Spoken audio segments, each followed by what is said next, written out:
सुप्रभात बच्चों, आज हम आपकी पाठ्य पुस्तक संस्कृत के पंचम पाठ का अध्ययन करेंगे जिसका शीर्षक है सुभाषितानी।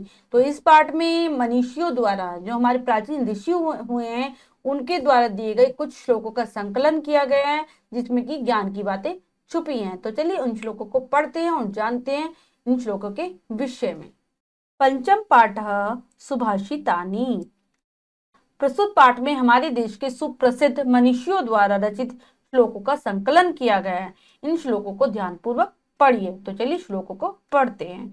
गते शोको न कर्तव्यो भविष्यम नैव चिंतियेत वर्तमानेन कालेन वर्तयन्ति विचक्षणा। क्या कह रहे हैं इस श्लोक में? गते शोको न कर्तव्यो भविष्यम नैव चिंतियेत। हमें समय के बीत जाने पर शोक नहीं करना चाहिए। हमें जो बीत गया समय उसके बारे में कोई शोक नहीं करना चाहिए और ना ही भविष्य की चिंता करना चाहिए। कि समय जब बीत जाता है उसके बारे में चिंता करने से, दुखी होने से कुछ लाभ प्राप्त नहीं होता और ना ही ज्यादा भविष्य की चिंता करने से हमें कुछ मिलता है। जो बुद्धिमान व्यक्ति होते हैं, जो विद्वान होते हैं, वो वर्तमान काल में ही व्यवहार करते हैं। वर्तमान काल में ही व्यवहार करते हैं मतलब वो अपने वर्तमान को ही जीते हैं कि जो वर्तमान में चल रहा है उसी के हिसाब से वो व्यवहार करते हैं, अपना कार्य पूर्ण करते हैं। धनिक श्रोत्रियो राजा नदी वैद्यस्तु पंचम पंच यंत्र न विद्यन्ते तत्र वासम न कार्येत।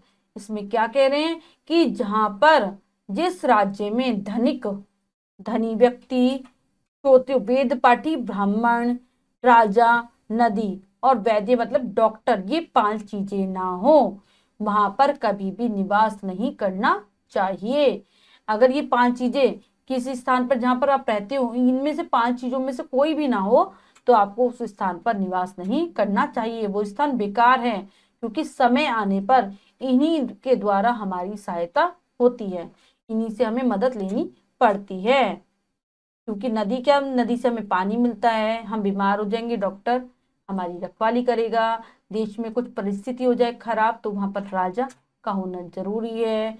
वेद पाठी ब्राह्मण द्वारा हमें किसका ज्ञान होगा? अपने धर्म की जानकारी होगी।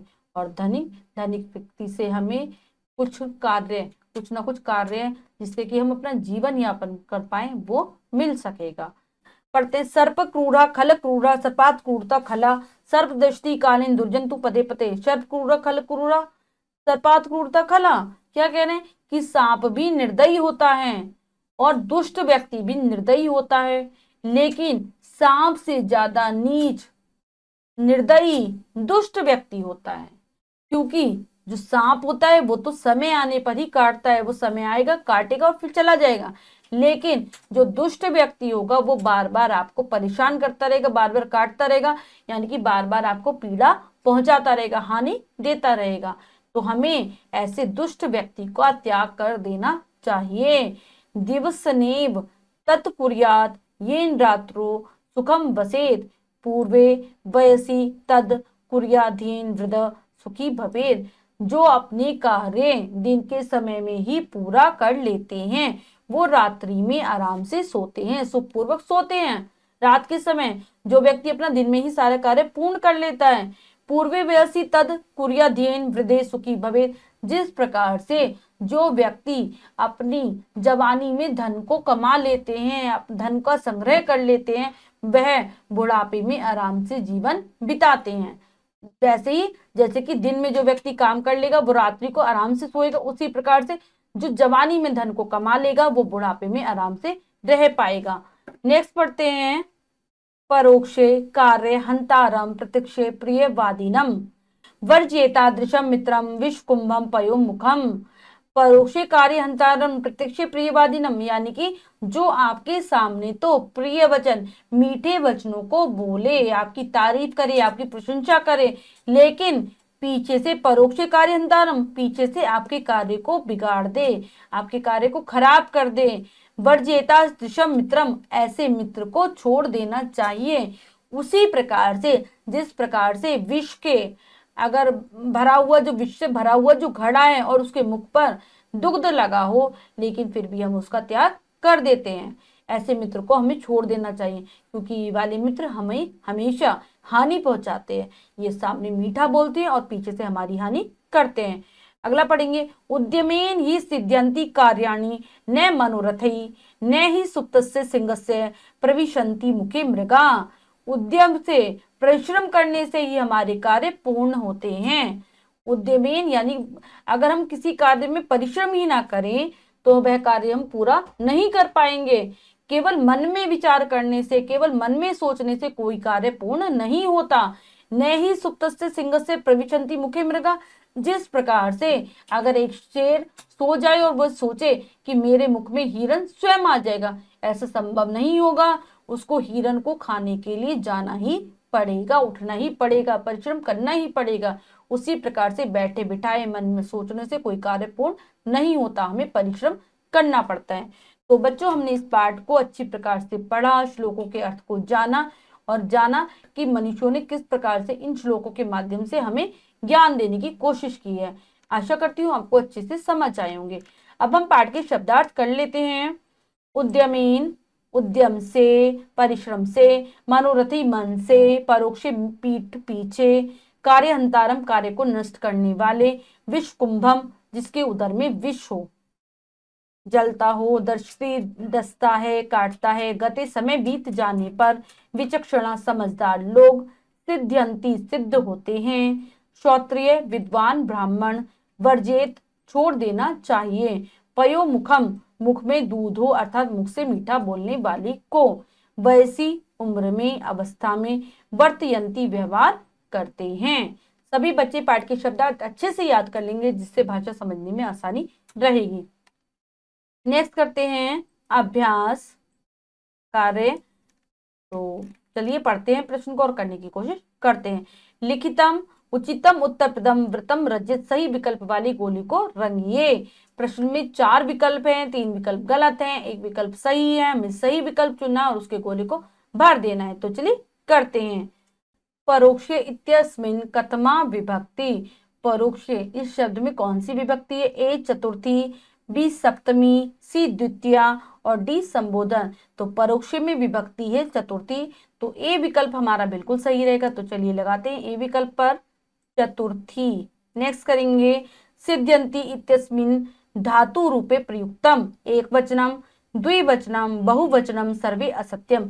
सिद्ध्यन्ति में कौन सी धातु रूप प्रयोग हुआ है? तो ये हुआ है बहुवचन, सी विकल्प इसमें हमारा सही रहेगा, बहुवचनम। तो चलिए लगाते हैं सी विकल्प पर बहुवचनम।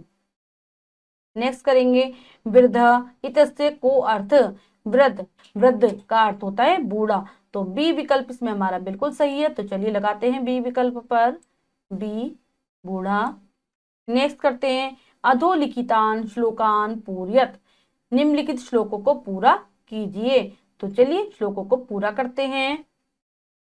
पहला श्लोक है उद्यमेन, उद्यमेन ही सिद्ध्यन्ति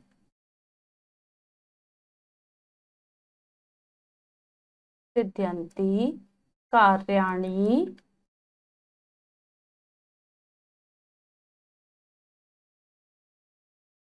न मनोरथे।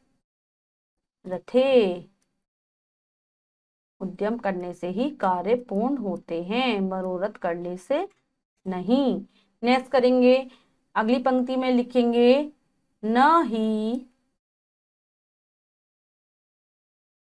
सुप्तस्य सिंहस्य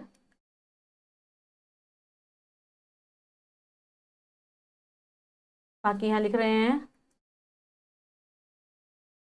प्रविशन्ति मुखे मृगा। जिस प्रकार से सोए हुए शेर के मुख में खुद से ही हिरन नहीं आ जाता, उसी प्रकार से अगर हम उद्यम नहीं करते तो हमारे कार्य पूर्ण नहीं होते। अगला पढ़ते हैं परोक्षे कार्य हंतारम प्रत्यक्षे प्रिय वादिनम। यानी कि जो हमारे सामने तो मीठा बोले लेकिन हमारे पीछे से हमारे कार्य को नष्ट कर दे। अगली पंक्ति में लिखते हैं, ऐसे मित्रों का हमें त्याग कर देना चाहिए। वर्ज्येता दृश्यम मित्रम फिश कुंभम पयो मुखम। ऐसे मित्र वैसे ही होते हैं, उसी प्रकार से उन्हें त्याग देना चाहिए जिस प्रकार से हम विश्व भरे हुए और दूध मुख पर लगे हुए घड़े को त्याग देते हैं। अब हम अगला नेक्स्ट पढ़ेंगे। गते शोको कर्तव्यो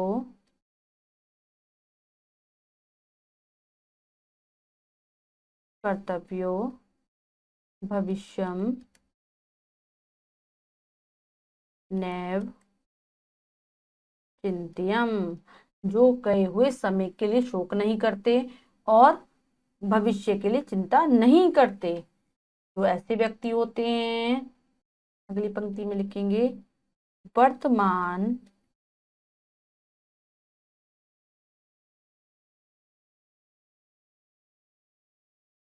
कालीन वर्तयन्ति विचक्षणा।